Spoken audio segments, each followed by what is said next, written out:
Il est courant dans nos milieux d'entendre que le peuple est trompé, manipulé à son insu par les médias aux ordres. Sans nier ni la réalité, ni la puissance, ni la nocivité des lobbies mondialistes, j'affirme pour ma part que le peuple accepte d'être trompé. Autrement dit, par conformisme, par lassitude ou par facilité, il se laisse volontairement manipuler et rejette ceux qui lui apportent un autre message. Ce fait n'est pas nouveau.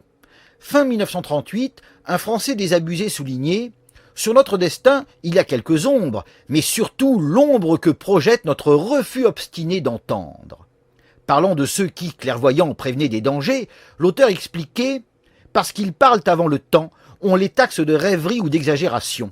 Le public, avec une ténacité aussi comique que passionnée, garde sa confiance aux hommes qui se sont trompés obstinément. » 20 ans après 2002, l'affaire de la Covid-19 viendra sans doute confirmer cette complicité du peuple dans la manipulation qu'il subit. J'ai reçu hier le message de Xavier Bazin. Il alerte le public à propos des vaccins en circulation.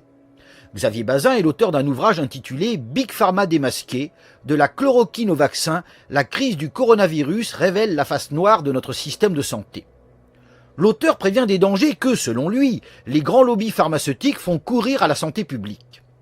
Contrairement aux œuvres révisionnistes, l'ouvrage de Xavier Bazin n'est pas interdit. Amazon le propose à son catalogue. Pour une somme modique, donc, le grand public peut entendre un autre son de cloche. Il peut même l'entendre gratuitement grâce au site Santé Corps Esprit. Je ne dis pas que Xavier Bazin a raison. Je dis juste que le peuple peut se documenter et comparer dans une affaire capitale, puisqu'elle concerne sa propre santé. On m'objectera que les autorités misent sur la peur. J'en conviens. Toutefois, Xavier Bazin apporte une réponse argumentée. On ajoutera qu'excepté un passage sur Sud Radio, l'auteur ne bénéficie d'aucun relais médiatique, ce qui le rend peu accessible au grand public. Vrai là encore. Mais dans sa dernière lettre, Xavier Bazin propose un moyen simple pour donner de la visibilité au livre. Après avoir souligné qu'il ne touchait pas un centime sur les ventes, il conseille de se procurer l'ouvrage et explique « Il faut savoir qu'acheter sur Fnac ou Amazon est un des meilleurs moyens de donner une grande visibilité à ce livre. Si nous réussissons à le placer dans les meilleures ventes de ce site, énormément de gens découvriront qu'il existe et cela permettra de diffuser nos idées très largement. Si donc les gens informés agissent, et si le public fait preuve de curiosité, alors une méfiance devrait naître et la vaccination, qui n'est pas obligatoire, devrait connaître un fort ralentissement.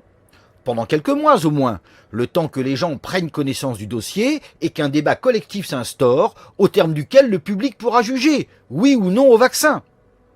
Verra-t-on un ralentissement durable, voire un palier?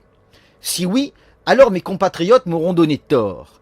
Mais si rien ne vient, si l'ouvrage de Xavier Bazin reste confidentiel et si la campagne de vaccination connaît le succès annoncé, alors nous aurons la confirmation que le public se laisse volontairement manipuler, que le manipulateur ait raison ou non.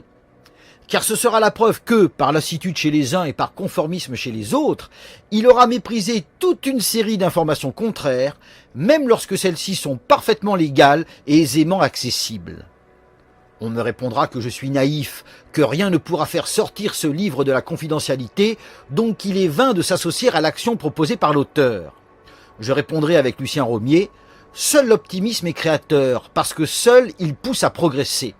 Le pessimisme se condamne du fait qu'il contrarie toute vertu active et, pour finir, la vie même. » Il est facile d'accuser les juifs, les mondialistes, les gauchistes, etc., si, par pessimisme, on ne soutient pas l'occasion qui se présente. Le sauvetage viendra de nous, de notre foi en l'avenir et de nos efforts personnels. Il ne viendra ni des autres, ni de l'extérieur. Ayant dédié ma vie au combat, je pense avoir le droit de le dire. J'attends donc de voir. Cette nouvelle expérience grandeur nature sera riche d'enseignements.